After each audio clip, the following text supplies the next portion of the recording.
जीवन को चलाने के लिए दवा और दुआ की जरूरत होती है। आज होगी बात देश की तीसरी सबसे बड़ी दवा कंपनी, अरे जिसका टैगलाइन है जीवन की देखभाल। विजन उसका क्या है? हमारा काम दवा बनाने के साथ साथ फार्मा इंडस्ट्री में रेजोल्यूशन लाना है। अरे फार्मा की रॉबिनहुड कही जाती है, सिप्ला की होगी बात, chemical industrial and pharmaceutical laboratories.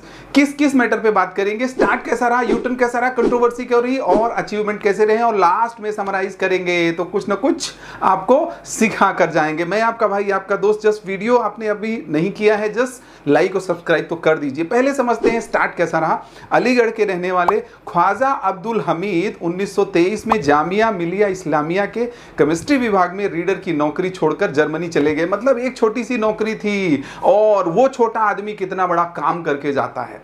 PhD करने के बाद हामिद 1927 में भारत लौटे और उस समय केमिस्ट्री और इससे जुड़ी इंडस्ट्री में जर्मनी का बहुत बड़ा दबदबा था। उनको समझ आया कि अगर देश को बढ़ाना है तो टेक्नोलॉजी और केमिस्ट्री के क्षेत्र में आत्मनिर्भर बनाना पड़ेगा।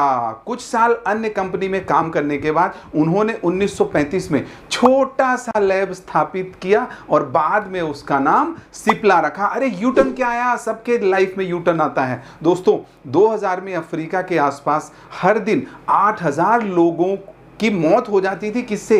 HIV एड्स से। HIV की रोकथाम वाली दवाओं पर अमेरिका यूरोप की फार्मा कंपनियों का एकाधिकार था और दवाएं भी बहुत महंगी थी। यूरोप में आयोजित हेल्थ कॉन्फ्रेंस में शामिल सिप्ला ने दवाई सस्ते दामों पर और टेक्निक तो मुफ्त देने का वादा किया। इससे पूरी इंडस्ट्री में हलचल मची और विदेशी कंपनियों ने सिप्ला पर दबाव बनाना स्टार्ट कर दिया। इससे क्या हुआ, कुछ पक्ष वाली कंपनियां रॉबिनहुड बोला और विपक्ष वाली थी तो क्या बोला, पायरेट कहने लगी। मतलब कुछ पक्ष में आएंगे, कुछ विपक्ष में आएंगे, लेकिन आपको सीखना है, आपको समझना है कि हमारे लिए ये क्या बेनिफिशियल है। अब बात करेंगे कंट्रोवर्सी की। 2007 में आईपिल के नाम से जाने जाने वाली एक ओवर द काउंटर आपातकालीन गर्भ निरोध की दवा पेश करने के बाद कंपनी को कई आपत्तियों का सामना करना पड़ा। रीजन उसका यह था कि डॉक्टर की ये प्रिस्क्रिप्शन के कारण ही इसे खरीदा जा सकता था। मतलब डॉक्टर का प्रिस्क्रिप्शन जरूरत ही नहीं थी। अरे नेशनल फार्मास्यूटिकल अथॉरिटीज के अनुसार सिप्ला पर दवाओं की ओवर चार्जिंग के लिए 3000 करोड़ का जुर्माना भी लगा।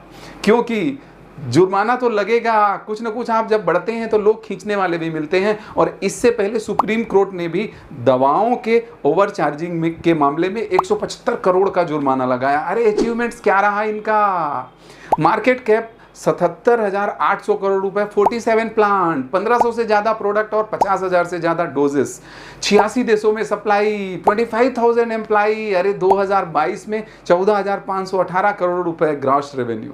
सप्लाई कहाँ कहाँ इसकी है? Australia, Kenya, south Africa, America, Europe, Morocco, Nepal, Sri Lanka, Uganda और यूनाइटेड किंगडम। तो अब हमें अपने लिए क्या मिला दोस्तों? हम कहाँ हैं और कहाँ जाना चाहते हैं? हमारा vision, mission, value, strategy, objectives क्या है? केवल अगर हमारा इतना काम है कि रोटी कमा लें तो नहीं होने वाला। रोटी अगर हमें कमानी है तो किस दृष्टि से कमानी होगी? क्योंकि हमारी जैसी होगी दृष्टि वैसी होगी हमारी सृष्टि। अगर हम रोटी कमाना भी चाहते हैं, किसी का गला घोट के कमाना चाहते हैं, नो डाउट वो नहीं फलेगा।